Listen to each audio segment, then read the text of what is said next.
Today we're going to talk about Resident Evil 4. Wait. Today we're going to talk about Resident Evil 7. Okay.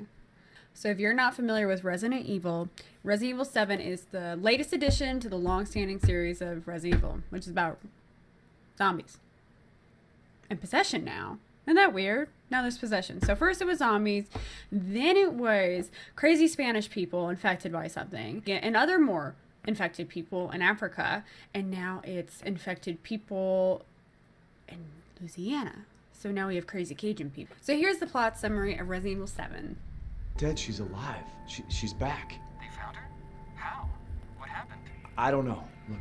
The game begins with Ethan Winters traveling to Louisiana after having received a request from Mia to find her there, despite the fact that Mia had gone missing 3 years ago and was presumed dead.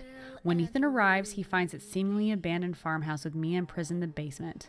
And that's when all hell breaks loose, y'all. It's me. It's Ethan. Ethan? Ethan? Are you alright? You shouldn't be here. The story unravels in a House of a Thousand Corpses style with some Outlast thrown in.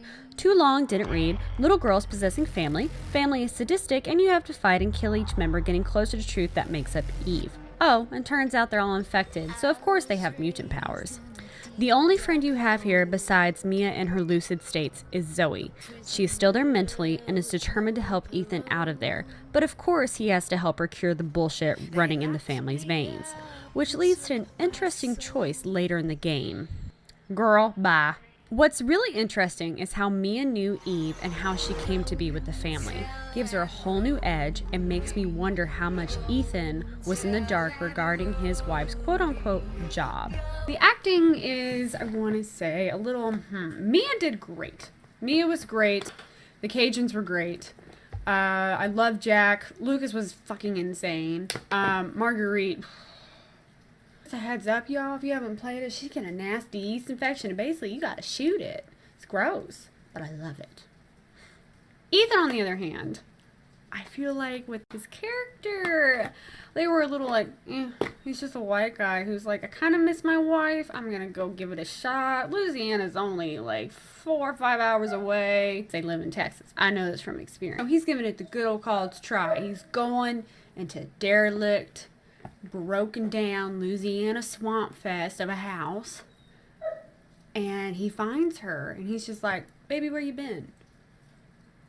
If I was missing for 3 years and I had a hot blonde husband and he walked in and I'm behind behind bars, locked in a room, and he was just like, baby, where you been?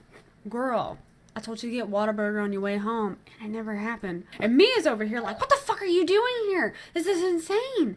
I'm trying to keep you safe. And he's like, I don't get it. Can we just go? Sweetie, you haven't seen your wife for 3 years. And y'all seem to be happy.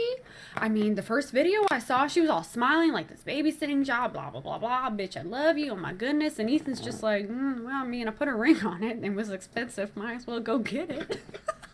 That's what I got. Oh, Ethan. I'm sorry about the spoilers about being blonde, but you end up seeing what he looks like. Thoughts on the gameplay? Resident Evil 7 has abandoned the over-the-shoulder aim from recent past Resident Evil games for a more immersive first-person experience. And it's not bad. Of course, they went with this to go with VR, but if change was what Capcom wanted, then this was the way to go. Shooting is smooth and easy, but I do wish there were more options in terms of gun choice, but I doubt a merchant would make sense in a rundown Louisiana mansion. 5 guns it is then. Basic bitch guns. But while we don't have a wide array of guns to choose from, we do have steroids! Yay! Which basically buffs up your health to where you can withstand more abuse from the family you didn't choose. Grenade launcher. This is where I screwed up a bit. I didn't use him much, but yay, stuff go boom! Now I love the flamethrower. I'm the kind of girl who needs her space, and this baby gives you the opportunity to get that shit off of you. All in all, smooth movement, smooth weapon transition, and some exciting toys throughout the game. I do wish your first gun had more of a kickback, but that's just because I like physics and vibrations. But of course, shotguns are a gamer's best friend. Just go to town, guys, if you can find the ammo. Graphics are pretty. That's it. I'm not surprised. You're not surprised. On with the review! quite frankly, there's nothing original about this game. A family is possessed by a little girl with freakish powers over fungi and mold. Okay. And she is so intent on keeping her family together. It's weird, yes, but it's completely been done before. Possession of little girl. Little girl with weird powers. Taking over a family. Taking over a host. Hello? Okay, fine. Congratulations, Capcom. You've done it. You've done a total genre over again. Good for you. Basically, if you want a good scare, this is a good game. Admittedly, I did jump. Admittedly, I did scream, but that was more due to the element of surprise. After I got used to knowing how to kill the enemies, and after realizing that the boss fights were kind of simple, I was actually quite brave in my walking around. I was fine. In fact, sometimes I just rolled my eyes. I do miss the fact that you couldn't buy weapons. You had to definitely scrounge. Health-wise, they give you so many plants. They give you a lot of, they really help you out with plants and herbs. You were able to make plenty of tonics. You were able to heal yourself quite well. I'm just bad at these games, so of course I died. But I still, it was still an enjoyable game overall, and I got into it. And in fact, I may have to replay it again. And I may just have to do a Resident Evil marathon, which is totally fine. They're great games. They're fun. But in terms of story, I mean, it's the same thing over again. Now, the ending is way too positive. Oh, things are gonna get good.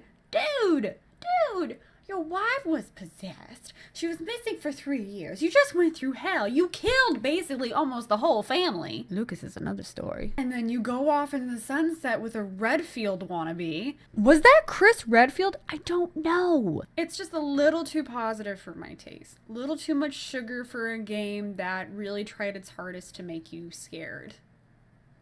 Keep me scared.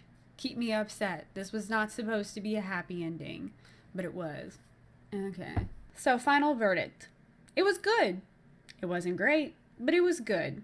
What I feel like I really need to do with this series is just line them all up and play them all in a row and just really understand the story, because I'm going to put this on myself. I'm sure there's plenty I'm missing.